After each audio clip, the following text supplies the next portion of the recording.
Now, in this section, we will see the different types of statistical means. Now, the various types of statistical means are having the arithmetic mean, geometric mean, median, and mode. We have seen median and mode in our last section only, so we will focus on the arithmetic mean and geometric mean. So, there are different kinds of statistical means, as we have seen measures of central tendency also. They each and individual are having their own utility.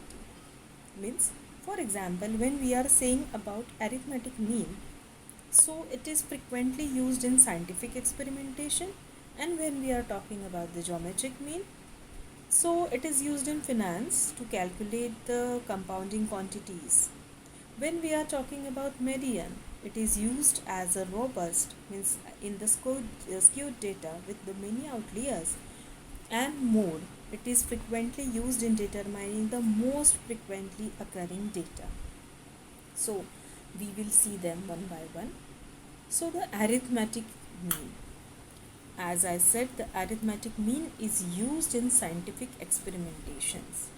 When the arithmetic mean is to be calculated, it can be misleading. Why? Because the salaries be widely spread.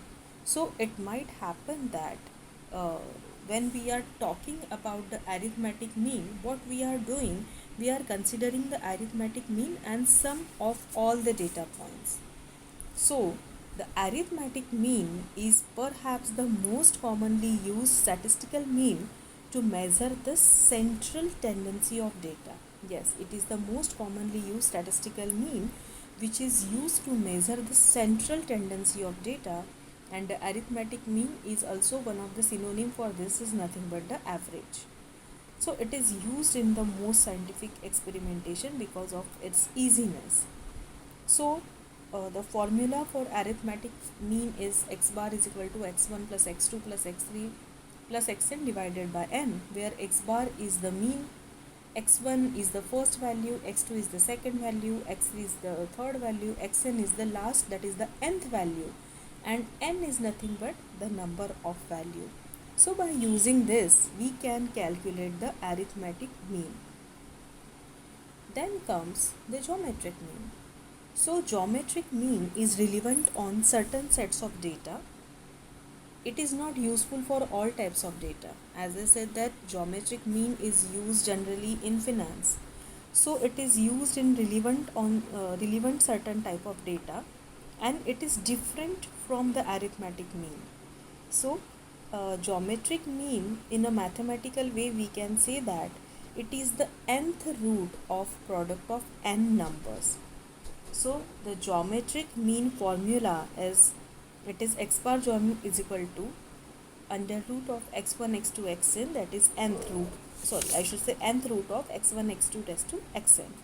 So where n is nothing but the number of data points, x is nothing but the score of data points, that is the exact formula of geometric mean. The geometric mean is relevant on those set of data that are products or exponential in nature. This includes variety of branches and natural sciences and social sciences. In social sciences, we frequently encounter this in number of ways. Means, for example, the human population growth is expressed by what? Percentage. So when population growth needs to be averaged, it is the geometric mean which is the most relevant. So when we are doing the survey and studies, at that time the geometric mean becomes more relevant. For example, if a survey found that over the years, what is the economic status of poor neighborhood? Is it getting better or not? So geometric mean will quote the development and averaged over the years in which the survey was conducted, whereas arithmetic mean will not make any sense in this particular case.